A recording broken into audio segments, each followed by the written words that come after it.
Здравейте! Ние сме от Центъра за енергийна ефективност N-Effect.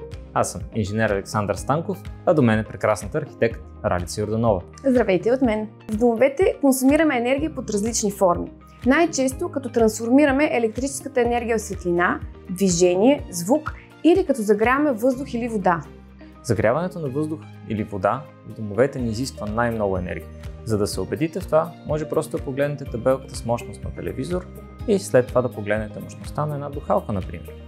Именно заради високите мощности, а и заради високата цена на електроенергията, използваме различни източници на енергия за отопление, а често и за топла вода и за готвене. Най-често се отопляваме на газ, климатици, дърва и пелети или пък на топлофикации в по-големите градове.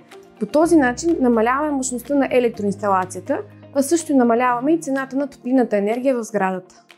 Освен отоплението на сградата, другия голям консуматор е битовата гореща вода. Това се дължи на голямото количество енергия, която водата пренася със себе си. Енергията, с която загряваме въздух с 1 градус в апартамент от 80 квадрата, ни стига да загреем с 1 градус едва 70 литра вода. Съгласно измерванията и изчисленията, които сме правили в Центъра за енергийна ефективност, може да се каже, че в един средностатистически апартамент между 40 и 70% от енергията отива за отопление и 20-30% за битова гореща вода. Останалите не повече от 30% са за осветление и уреди. При еднофамилните къщи и при увеличаване на площта на жилищата, дялът на отоплението се покачва още повече. Ето защо трябва да обърнем най-много внимание на отоплението и горещата вода. Основните методи за пестене на енергия са следните. Промяна на поведението. Например, ако намалим температурата в апартамент от 20 на 19 градуса, това може да ни намали сметката за отопление с 8 до 10%. Второ, мерки за енергийна ефективност по сградната обивка.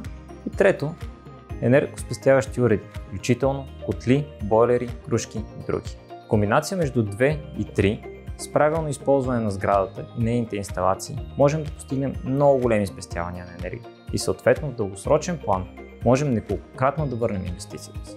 Както се вижда в този пример, в рамките на 30 години ще сме възстановили почти 2 пъти инвестицията си. Имайте също предвид, че цените на енергията ще растат. Това е неизбежно заради намаляващите ресурси и високата цена за съхранение на възобновяемата енергия. Това ще ускори темпа на възстановяване на средствата ни.